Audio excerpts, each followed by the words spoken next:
하나님의 말씀은 시편 8편 1절입니다. 구약성경 808면 시편 8편 1절부터 9절까지 제가 받들어 읽습니다. 여호와 우리 주여, 주의 이름이 온 땅에 어찌 그리 아름다운지요. 주의 영광이 하늘을 덮었나이다. 주의 대적으로 말미암아 어린아이들과 젖먹이들의 입으로 권능을 세우시며 이는 원수들과 보복자들을 잠잠하게 하려 하심이니이다. 주의 손가락으로 만드신 주의 하늘과 주께서 베풀어 두신 달과 별들을 내가 보오니 사람이 무엇이기에 주께서 그를 생각하시며 인자가 무엇이기에 주께서 그를 돌보시나이까. 그를 하나님보다 조금 못하게 하시고 영화와 존귀로 관을 씌우셨나이다.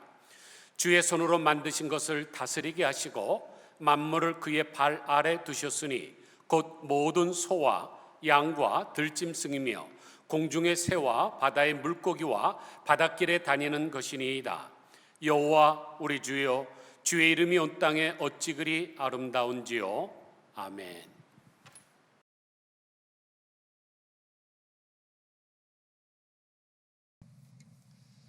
매우 중요하면서도 심각한 영상 잠깐 보고 시작하겠습니다.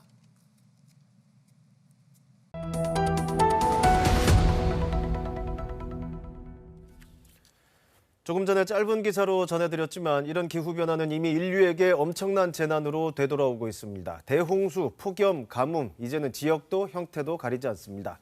오늘 기자의 눈 조현진 KBS 해설위원과 점검해 보겠습니다.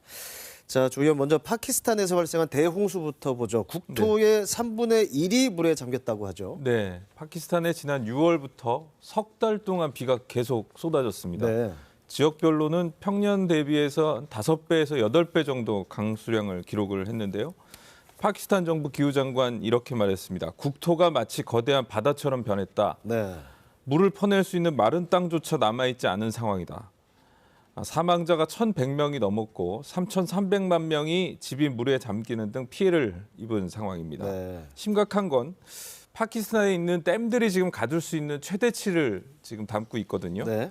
만약 비가 더 와서 댐이 붕괴한다면 피해는 걷잡을 수 없을 전망입니다. 네. 그럼 아직 더 큰 위험이 좀 남아 있다는 거네요. 네. 자, 그런데 이제 여기선 대홍수, 유럽, 중국 이런 곳에는 이제 폭염, 가뭄까지 기승이라고 하죠. 맞습니다. 유럽 지역의 3분의 2가 폭염에 이어서 가뭄의 피해를 받고 있는데요. 네. 유럽연합 집행위원회가 밝혔는데 이번 가뭄이 11월까지 지속할 가능성이 크다면서 네. 이렇게 되면은 지금 가뭄이 500년 만에 최악의 가뭄이 될 가능성이 크다 500년이요? 이렇게 밝혔습니다. 네. 예. 중국의 경우는 중남부 지역, 특히 양쯔강 유역의 가뭄이 극심한데요. 7, 8월 강우량이 평년의 절반 수준에 불과합니다. 네. 올여름 폭염과 가뭄이 닥치면서 중국에서는 3,700만 명 이상이 피해를 당하고 있다고 중국 정부가 밝혔습니다. 네. 한쪽에서는 대홍수, 한쪽에서는 가뭄, 그야말로 네. 이제 정말 형태나 지역을 안 가리고 나타나고 있는데 다른 곳들도 마찬가지잖아요. 미국은 홍수와 가뭄이 동시에 나타나고 있는데요. 네. 미국 서부와 남부에는 가뭄이 심각하고요. 특히 미국 서부는 지금 20년째 계속 가뭄이 지속이 되면서 네. 1200년 만에 최악이다 이런 분석이 나오고 있고요. 이런 가운데 미시시피주에서는 폭우가 쏟아져서 상수도 시설이 고장났습니다. 그래서 식수 공급이 중단이 되는 상황이 벌어져서 네. 바이든 대통령이 비상사태를 선포할 정도입니다. 네. 북한도 홍수로 농작물 대부분이 파괴됐다면서 인도 경제단체에 식량 원조를 요청했습니다. 북한이 식량 원조를 요청할 정도다. 예. 자, 이런 재난들 이제 당장 직접적인 피해도 엄청난데 이 여파로 계속해서 이제 경제적인 피해로 이어지게 되는 거잖아요. 맞습니다. 파키스탄 같은 경우에 지금 물가가 25%가 갑자기 치솟아서 경제가 파탄 직전이고요. 유럽은 일단 곡물 수확량이 지난 5년 평균보다 16%가 줄었고 네. 독일과 이탈리아에서는 강수위가 낮아져서 선박이 다니지 못하게 되니까 이제 내륙 물류에 영향을 받고 있고요. 네. 프랑스에서는 원전에 쓸 냉각수가 부족해졌고 또 노르웨이 같은 경우에 수력 발전이 워낙 풍부해서 다른 나라에 전력을 수출하는 나라였는데 네. 이게 가뭄 때문에 수력 발전이 줄어드니까 지금 다른 나라들의 전력난을 지금 악화시키지 않을까 이런 우려가 커지고 있습니다. 네네. 중국에서도 그 스촨 지역이 원래 강우량이 풍부해서 수력 발전이 굉장히 활성화되어 있는 곳이거든요. 여기서도 지금 전력난과 용수난을 겪고 있고 중국 경기가 안 그래도 코로나19 봉쇄 조치 때문에 힘든데 그렇죠. 악영향이 더해지고 있는 형국입니다. 야, 이게 특히 이제 중국까지 그런 상황이면은 이제 우리 산업에도 직접적인 영향이 미칠 수밖에 없고. 네. 자, 문제는 이런 자연재해 재난들이 그냥 한두 번 일어나는 일이 아니라 계속해서 반복되고 있다는 게 문제잖아요. 그 과학자들이 연구를 해봤더니 이게 비가 덜 내리는 지역은 지구 기온이 상승할수록 그 지역의 수분을 더 많이 증발시키니까 네. 이제 가뭄은 더 심각해지고 그렇게 증발된 물이 비가 돼서 떨어질 때는 한꺼번에 쏟아지는 경향을 보여서 극단적인 기후가 생긴다는 거거든요. 악순환의 속도가 빨라진다는 얘기예요. 그렇죠. 그래서 벨기에에 있는 재난역학 연구센터라는 곳에서 분석을 해봤더니 지난해 전 세계 홍수가 223건이 발생했는데 네. 이게 지난 20년간 평균치보다 37% 이상 늘어난 것이었고요. 네. 또 환경 컨설팅 그룹인 GHD라는 데서 보고서를 냈는데 홍수, 폭풍, 가뭄 같은 물 관련 재해로 인해서 2050년까지 전 세계에 7,500조 원이 넘는 피해가 날 것이다. 이렇게 추산을 했습니다. 네. 지금 보신 대로 우리가 살고 있는 이 지구는 지금 불치성 중병을 앓고 있습니다. 왜냐하면 기후변화 때문이죠. 지난 150년간 인간들이 사용한 화석 연료와 가축 사육의 증대와 산림 남벌 등의 행위로 대기 중의 이산화탄소와 메탄 농도가 급격하게 증가가 되었습니다. 그 결과 온난화 현상을 가져와서 해수면 상승과 엄청난 생태 파괴 현상으로 나타나고 있는데, 그래서 한쪽에서는 홍수가 나고 다른 한쪽에선 가뭄이 일어나고 있는 것입니다. 여러분들은 학창 시절에 4대 문명이라는 것을 분명히 배우셨습니다. 4대 문명은 이집트 문명, 메소포타미아 문명, 인도 문명, 중국 문명이죠. 그런데 그 4개의 문명이 어디서 발생을 했습니까? 이집트 문명은 나일강, 메소포타미아 문명은 티그리스강과 유프라테스강, 그리고 인도 문명은 인더스강, 그리고 중국 문명은 양스강 인근에서 발생을 했습니다. 이 4 문명의 공통점이 뭔가요? 강을 끼고 발생했다는 점입니다. 그러면 왜 강을 끼고 문명이 발달할까요? 왜냐하면 물 없이는 인간은 생존할 수가 없기 때문입니다. 그런데 가뭄이 와서 물이 적어지게 되면 어떻게 될까요? 당연히 문명은 쇠퇴하고 인류도 몰락하겠죠. 그런데 이게 뭔가요? 영어로는 헝거스톤이라고 부르고 한국말로는 기근석이라고 부르는 것인데, 너무 가뭄이 심해져서 강물이 낮아지면 맨 밑바닥에 있는 헝거스톤이 등장하게 됩니다. 그래서 이것을 배고픔의 돌 또는 슬픔의 돌이라고 부르죠. 그런데 이번에 독일과 체코 사이에 흐르는 엘베강 바닥에서 헝거스톤이 발견이 됐는데, 거기에는 이렇게 써 있습니다. 내가 보이거든 울어라. 사랑하는 성도 여러분, 지금 우리는 울 때입니다. 우리가 살고 있는 이 캘리포니아는 예외가 아니어서 지금 지난 100년 사이 최악의 가뭄이라는 지적까지 나오고 물 부족 사태로 강제 절수령을 언급하고 있습니다. 그도 그럴 것이 우리 캘리포니아 주민 2천만 명이 먹는 식수원인 네바다에 있는 미드호수 모양이 지금 이렇습니다. 어떻습니까? 우리가 매일 먹어야 되는 상수원, 그 식수원이 지금 다 말라 비틀어져 갖고 지금 이 호수 바닥에 물고기만 달랑 죽어져 쓰러져 있는 그런 모습입니다. 유명한 미래학자인 탐 사인이 21세기 우리 기독교인이 직면한 가장 큰 문제는 환경 문제일 것이라고 했는데 정말로 그렇게 되었죠. 이것은 보통 심각한 사태가 아닙니다. 마실 물이 없는 것뿐만이 문제가 아니죠. 지금 미드호수의 그 물을 가지고 800만 명이 쓰는 전기를 생산하는데 물이 없으니 어떻게 수력 발전을 할 수가 있겠습니까? 그러니 어찌 우리가 울지 않을 수가 있겠습니까? 그런데 이런 자연에 나타난 현상들은 하나님께서 대자연 속에 쓰신 하나님의 벽보입니다. 예전에 임금님이 인간들에게 어떤 중요한 사실을 전하기 위해서 사람들이 모이는 곳에다가 방을 붙였죠. 그러니까 지금 전 세계적으로 나타나고 있는 이러한 것들은, 이런 경고의 메시지들은 하나님이 우리에게 주시는 방입니다. 그러면 왜 이런 기후의 변화가 찾아왔을까요? 이유는 단 한 가지, 인간의 탐욕과 범죄 때문에 그렇습니다. 사랑하는 성도 여러분, 인간과 자연은 하나라는 사실을 여러분은 아십니까? 몇 가지 예를 든다면, 인간의 몸은 5장 6부로 구성되어 있는데 지구는 5대양 6대주로 구성되어 있습니다. 인간의 몸은 70%가 수분인데 지구도 70%가 강물과 바닷물입니다. 인간의 몸은 8다리 4지로 되어 있는데 1년은 4계절로 되어 있습니다.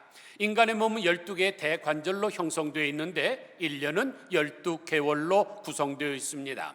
인간의 몸은 365개의 경월로 이루어져 있는데 1년은 365일로 되어 있습니다. 똑같죠? 인간과 자연은 함께 가는 것입니다. 그래서 신토불이라는 말이 있는데 인간의 몸과 땅은 다른 것이 아니라 하나란 뜻입니다. 그런데 이런 사상은 매우 성경적입니다. 창세기 3장 17절을 보니까 하나님이 아담에게 이르시되 내가 내 아내의 말을 듣고 내가 내게 먹지 말라 한 나무의 열매를 먹었은즉 땅은 너로 말미암아 저주를 받고 너는 내 평생에 수고하여야 그 소산을 먹으리라. 땅이 내게 가시덤불과 엉겅퀴를 낼 것이라. 여기를 보면 인간이 죄를 졌습니다. 그런데 저주는 누가 받았습니까? 땅이 받았습니다. 왜냐하면 이 땅이라는 것, 흙이라는 단어가 히브리어로 아담한데 이 아담아를 원료로 해서 만든 것이 인간, 즉 아담이기 때문에 그렇습니다. 그래서 이 아담과 아담아는 결코 분리될 수가 없습니다. 그래서 인간이 죽으면 다시 흙으로 돌아가는 것이죠. 그래서 인간이 범죄하면 땅이 더불어서 저주를 받습니다. 그런데 땅이 저주를 받으면 그것으로 끝나면 좋으련만 그렇지가 않습니다. 땅이 저주를 받으면 어떻습니까? 인간을 공격합니다. 그래서 가시덤불과 엉겅퀴를 내는 것이죠. 그래서 기후변화가 오고 가뭄이 오고 기근이 오는 것입니다. 그러므로 우리는 이 자연을 살려야 됩니다. 왜냐하면 자연은 우리의 삶의 터전이요 유일한 젖줄이기 때문입니다. 다행히 오늘 본문을 보면 우리가 이 자연을 살릴 수 있는 방안을 제시하고 있습니다. 그러면 어떻게 하면 죽어가는 자연을 살릴 수가 있을까요? 첫째로 창조주 하나님과 그분이 만드신 우주 만물을 바라보는 것입니다. 3절 보세요. 주의 손가락으로 만드신 주의 하늘과 주께서 베풀어 두신 달과 별들을 내가 보니 그랬습니다. 우리가 보는 이 모든 자연 만물은 우리 창조주 하나님께서 창조하신 창조물입니다. 그러므로 자연을 파괴하는 것은 그 창조주에게 반역하는 것이죠. 이것은 우리 기독교인들에게도 적용이 되는데 입으로는 창조주 하나님을 찬양하면서 그 창조물을 파괴하는 것은 신성모독입니다. 심각한 범죄입니다. 오늘부터 교회력으로 창조절에 들어갑니다. 이 창조절은 모든 교단에서 아직까지 다 시행하고 있지는 않지만 저는 개인적으로 찬성합니다. 왜냐하면 여러분 한번 1년의 교회력을 보세요. 성부 하나님의 절기, 대림절서부터 주연절, 또 부활절 많죠. 또 성령 강림절은 무려 19주간에 걸쳐서 합니다. 그런데 성부 하나님에 대한 절기는 하나도 없습니다. 한번 생각해 보세요. 성부 하나님 없이 어떻게 성자 예수님께서 사역을 하며 또 성부 하나님 없이 어떻게 성령 하나님께서 역사하실 수가 있겠습니까? 그러니까 처음에 교회력을 만든 사람들이 실수한 것이죠. 하여튼 창조주를 넣든 말든 우리가 가장 먼저 해야 될 것은 창조주 하나님을 기억하는 것입니다. 그런데 창세기 1장을 보면 하나님께서 우주 만물을 창조하실 때 말씀으로 창조했다고 기록이 되어 있는데 오늘 본문에는 주의 손가락으로 창조했다고 되어 있습니다. 왜 그럴까요? 상징성이죠. 미켈란젤로가 그린 천지 창조에도 하나님의 손가락이 나타나고 있습니다. 당시 아담은 지금 사람의 형태는 가졌지만 생기가 없어서 비스듬히 누워서 왼쪽 팔을 무릎에 지탱하고 이렇게 있는데 성부 하나님께서 성령을 넣어주시는 거죠. 생기를 넣어서 생명이 되게 하시는 것입니다. 그런데 그 손가락은 이 우주 만물에 비하면 얼마나 작습니까? 얼마나 보잘것없습니까? 그런데도 그것으로 이 엄청난 세상을 창조하셨다면 그것은 무엇을 의미할까요? 바로 하나님의 무궁무진한 권능을 상징합니다. 이 하나님의 손가락이라는 단어는 성경에 자주 나오는 표현인데 하나님께서 이스라엘 백성들을 바로왕의 압제에서 구원하셨을 때에도 손가락으로 하셨습니다.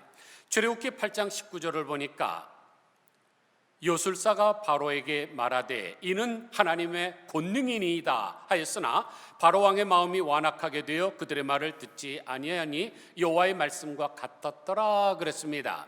우리가 가진 성경에는 하나님의 권능이니이다 라고 되어 있지만 원문은 에츠바 엘로힘인데 하나님의 손가락이니이다 라고 되어 있습니다. 그러니까 이스라엘 백성들을 바로왕의 손에서 구원해낸 10가지 재앙은 하나님의 손가락으로 말미암은 것이죠. 그러니까 하나님의 손은 창조의 손이며 또 구원의 손입니다. 그런데 이 하나님의 손가락이 신약 성경에 와서 예수님께서 무슨 일을 하실 때에도 손가락으로 하십니다.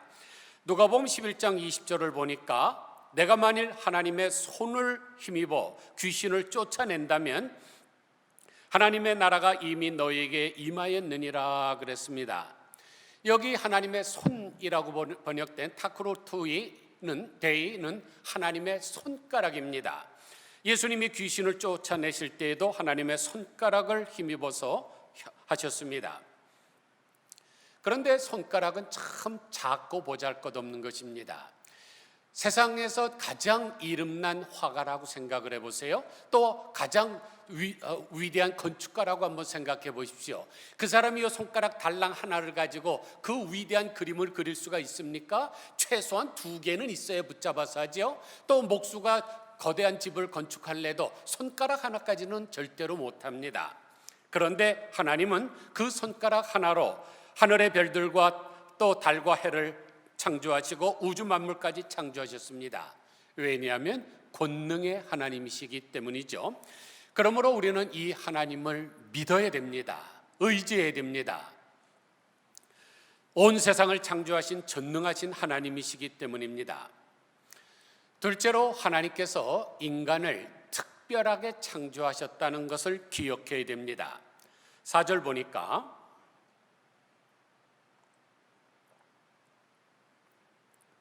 사람이 무엇이기에 주께서 그를 생각하시며 인자가 무엇이기에 주께서 그를 돌보시나이까.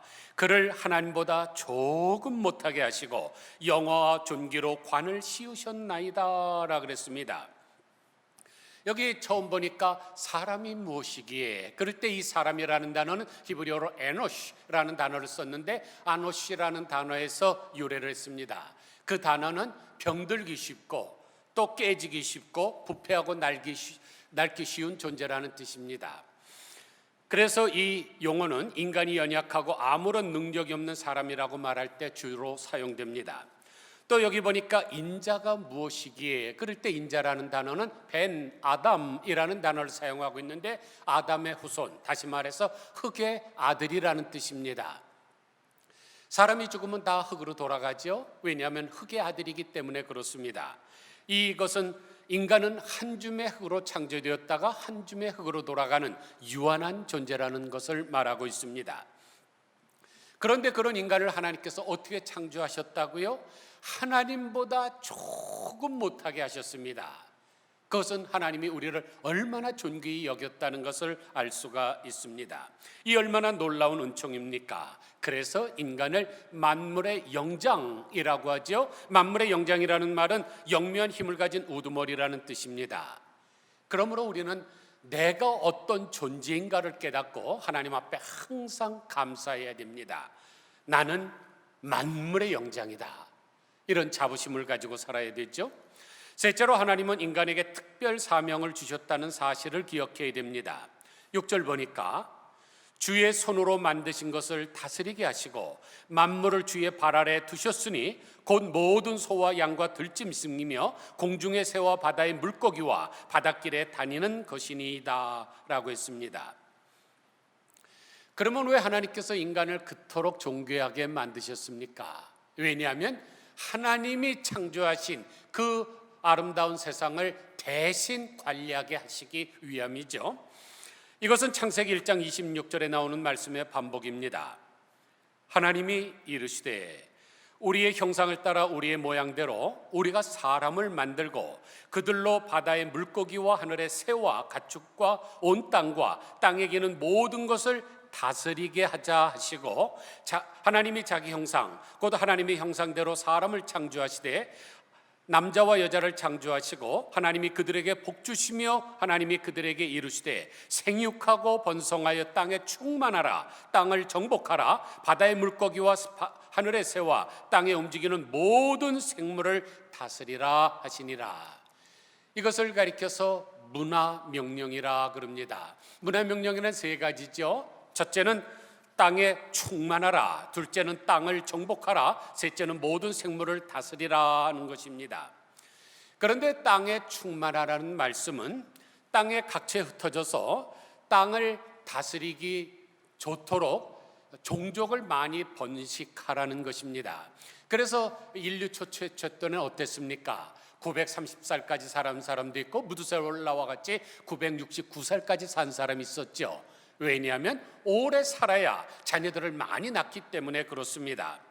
그런데 사람들은 점점 많아졌지만 땅에 충만하지는 않았습니다. 왜냐하면 사람들이 그냥 자기들이 좋은 지역에 몰려 살아서 인구 집중 현상이 나타나고 도시가 생겨났기 때문이죠. 그 대표적인 것이 바로 바벨탑 사건입니다. 창세기 11장 3절을 보면 서로 말하되 벽돌을 만들어 견고히 굽자 하고 이에 벽돌로 돌을 대신하며 역청으로 진흙을 대신하고 또 말하되 성읍과 탑을 건설하여 그 탑 꼭대기를 하늘에 닿게 하여 우리의 이름을 내고 온 지면에 흩어짐을 면하자 그랬습니다. 그러니까 도시들을 건축하고 탑을 세워서 자기들의 이름을 내고 흩어짐을 면하려고 했습니다. 지금 두바이에 있는 부르즈 할리파와 같은 것이죠. 161층으로 되어 있는데 높이가 무려 828m입니다. 그 결과 어떻게 됐습니까? 인류의 문명은 발달했는지 모르지만 자연은 다 파괴되고 있습니다. 우리가 살고 있는 이 로스앤젤레스를 보세요. 여러분 이 동네 한번 쭉 돌아다니면서 보세요. 자연이 뭐가 있습니까? 사람들의 집, 아파트는 점점 더 많이 건축을 하는데 공원은 점점 사라지고 있죠. 동물도 그리스파크에 있는 그 동물원에 가둬놓은 동물밖에는 볼 수가 없습니다. 두 번째로 땅에 충만해서 정복하라 그랬는데 이 정복이라는 말이 많은 오해를 불러일으켰습니다. 초대교회 교부였던 터툴린과 이레니우스는 이것을 땅을 착취하는 것으로 잘못 해석을 했습니다. 그 결과 그 신앙을 물려받았던 서구인들이 어떻게 했습니까? 얼마나 많은 나라들을 침공을 했고 또 그 다음에 열대림을 파괴시키고 이러면서 개발하느라고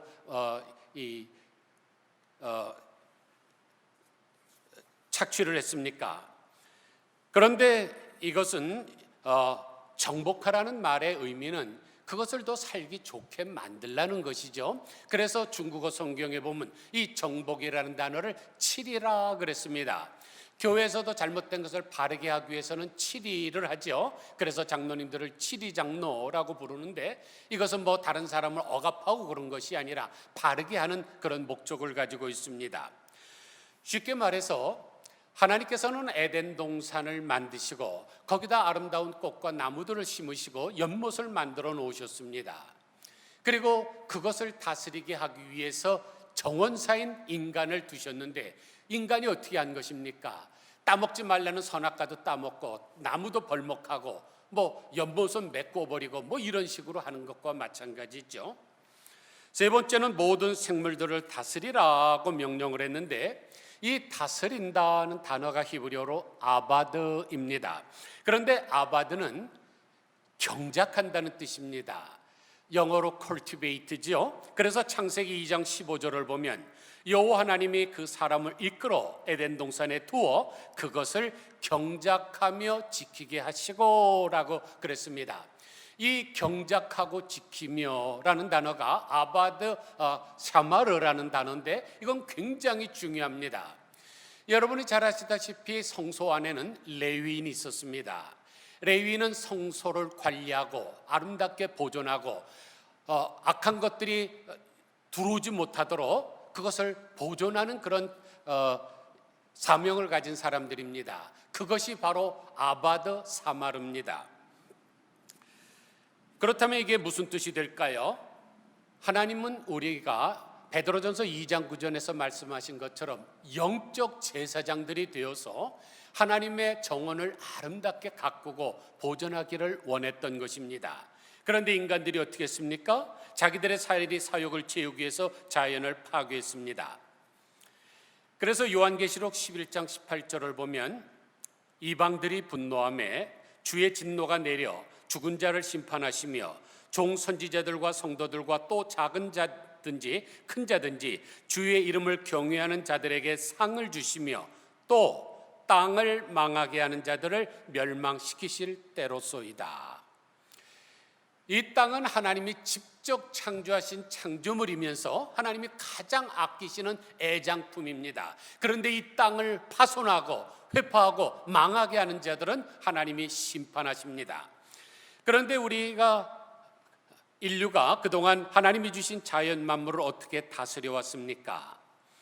타락하고 부패한 인간은 자기 욕심을 위해서 하나님이 맡겨주신 고귀한 것들을 마음대로 더럽히고 자연 만물을 훼손하고 파괴하고 오염시키고 말았습니다. 결국 인간은 그 자연 속에 있기 때문에, 그리고 인간이 범죄하면 땅이 저주를 받는데 땅이 저주를 받으면 그것으로 끝나는 것이 아니라 인간을 공격하기 때문에 지금 인간이 죽을 지경에 놓이게 된 것입니다. 지금 미국과 소련이 개발했던 원자폭탄, 이것은 온 인류를 열 몇 번 죽이고도 남을 수 있는 양입니다. 옛날에 히로시마와 나가사키에 떨어진 원자폭탄은 세 발의 피지요. 지금은 그거에 수천만 배 더 강력한 폭탄들이 있습니다. 중성탄도 있고 수소폭탄도 있고, 이런 것들이 터지면 이 지구는 완전히 박살이 나고 맙니다. 핵무기가 아니더라도 환경 오염으로 인해서 지구는 종말을 볼 수밖에 없게 되었습니다. 여러분이 생각할 때 산타모니카에 가면 태평양이 보이구나, 그 다음에 뉴욕에 가서 보면 대서양이 보이구나. 그런데 그쪽에 있는 물은 북극과 남극에 있는 그 빙하에 비하면 아무것도 아닙니다. 그런데 지금 너무나 많은 탄소 연료를 사용함으로 말미암아 지구의 온도가 지금 계속 올라가고 있죠. 빙하가 계속 내려가고 녹아내리고 있습니다. 그래서 2030년에서 50년 사이에 뉴욕과 부산은 물에 잠긴다 그러지 않습니까? 혹시 여러분 지금 해변가에 별장을 가지고 있으면 조속히 처분하시기를 바랍니다. 여러분의 눈에 보이지도 않도록 수장되고 말 것입니다. 그러면 이러한 때에 우리 기독교인들은 어떻게 해야 될까요? 먼저 자연을 잘못 관리한 회개를 해야 됩니다. 잘못 관리한 죄를 회개해야 됩니다. 인간은 인간들과의 관계에서 이 윤리적인 것을 잘못하면 우리가 속죄죄와 속건죄를 드려서 회개를 합니다. 그런데 인간이 있기 전에 먼저 있었던 것이 뭡니까? 자연이죠. 에덴 동산을 창조하고 나서 맨 마지막에 인간을 창조했습니다. 그러므로 인간과 자연과의 이 관계, 이것을 생각하지 않으면 안 됩니다. 우리가 자연에게 지금까지 잘못한 것이 너무나 많죠. 자기 눈에 그냥 아름답게 보이기 위해서 그냥 장미 모가지를 댕강댕강 자르지 않았습니까? 꽃은 그대로 놔두는 게 꽃입니다. 그런데 그거를 자기 눈에 좋겠다고 그냥 잘라버리고, 또 재미로 물고기를 잡아갖고 그냥 먹지도 않고 버리는 일이 얼마나 많았습니까? 생존을 위해서 하나님이 주신 겁니다. 우리의 취미생활 장난치라고 준 게 결코 아닙니다. 얼마나 많은 사람들이 잠자리나 나비나 매미 같은 거 그냥 잡아갖고 죽였습니까? 또 개구리 같은 거 올챙이 같은 것 얼마나 죽였습니까? 그래서 로마서 8장 22절을 보니까 피조물이 다 이제까지 함께 탄식하며 함께 고통을 겪는 것을 우리가 아느니라고 하시며, 로마서 8장 19절을 보면 피조물이 고대하는 바는 하나님의 아들들이 나타나는 것이라고 하셨습니다. 그러므로 우리는 다른 죄도 회개해야 되지만 이 자연에게 저지른 잘못된 죄도 회개해야 됩니다. 이런 영적인 지각으로부터 우리가 모든 일을 하든지 환경 친화적인 것을 고려해야 됩니다. 그리고 삶의 태도에 있어서 지극히 작은 것부터 환경 보호를 위해서 실천하는 것이 필요합니다. 1993년에 독일의 총리인 헬무트 콜이 2박 3일 동안 방한을 해서 신라 호텔에서 묵은 적이 있습니다. 그런데 그가 딱 체크아웃하고 나간 후에 한국 청소부가 들어갔다 깜짝 놀랐죠. 화장지 딱 한 장 썼습니다. 독일 사람들은 불을 킬 때에도 5명이 모여야 성냥 하나 킨다고 하지 않아요? 그래서 라인강의 기적을 이루어낸 것입니다. 지금도 유럽에서 가장 잘 사는 나라이지 않습니까? 이런 절약 정신을 가져야 됩니다. 그런데 우리나라 사람들은 졸부라고 자기가 좀 많이 쓰고 허비하고 그러는 것을 부의 상징으로 착각하는 아주 잘못된 생각을 가지고 있습니다. 둘째로 마음을 바꿔야 됩니다. 환경 오염과 환경 파괴의 주범은 인간이고 그것의 주인공은 인간의 마음입니다. 부패하고 타락한 마음, 범죄한 심령이 문제이기 때문에 우리가 환경 보호를 원한다면 우리의 마음부터 개조를 시켜야 됩니다. 그런데 인간의 마음 개조를 할 수 있는 것은 오로지 성경적 복음밖에 없습니다. 그러므로 우리가 성경으로 돌아가야 되고 성경을 기록하신 창조주 하나님을 기억하고 하나님이 만드신 자연 만물을 이해하는 것이 대단히 중요합니다. 셋째는 자연을 관리해야 됩니다. 다행히 내일은 노동절입니다. 노동절은 노동하는 사람들의 권익을 향상하고 휴식을 주기 위해서 제정한 날이죠. 그런데 성도들은 노동절에 무엇을 해야 될까요? 우리 성도를 교회라 그럽니다. 그런데 교회를 원문으로 에클레시아라 그럽니다. 에클레시아는 에크라는 단어와 칼레오라는 단어가 합성이 됐는데 밖으로라는 에크와 불러냈다라는 칼레오가 합성이 됐습니다. 즉 성도는 이 타락한 세상에서 불러낸 사람들의 모임입니다. 그러므로 성도는 세상과 달라야 되죠. 세상이 범죄했기 때문에 불러냈는데 또 세상과 똑같다면 성도와 세상은 같은 세속이지 절대로 구별된 것이 아닙니다. 내일 노동조를 맞이해서 사람들은 그냥 깔깔거리고 놀 것입니다. 또 나무를 떼면서 바비큐 한다고 그럴 것입니다. 낚시하러 가서 그냥 무고한 생명들을 죽일 것입니다. 그러나 성도들은 달라야 됩니다. 내일 아침 일찍 일어나서 나무 심으시기 바랍니다.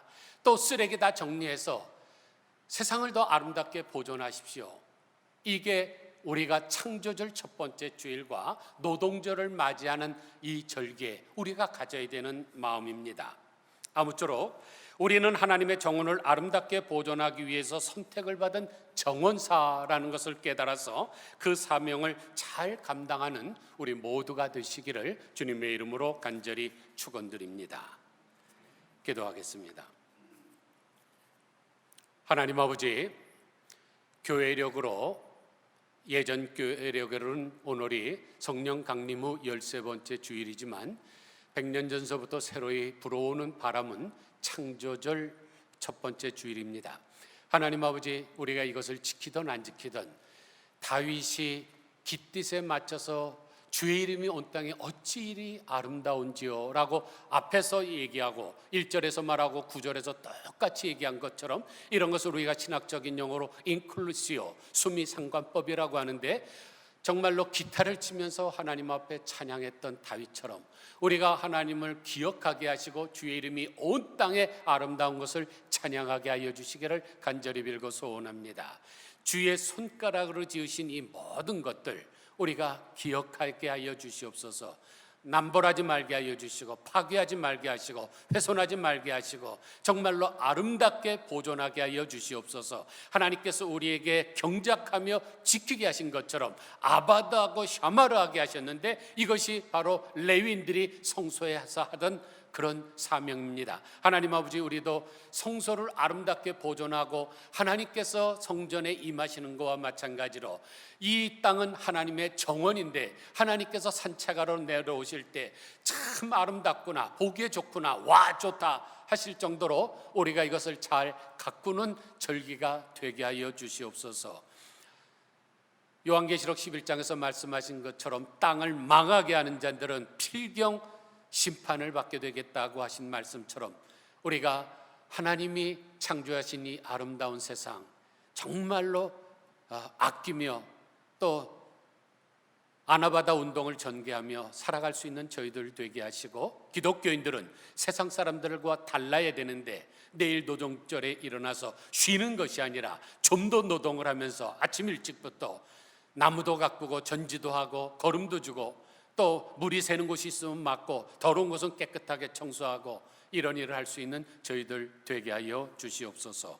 예수 그리스도의 거룩하신 이름으로 간절히 기도드리옵나이다. 아멘.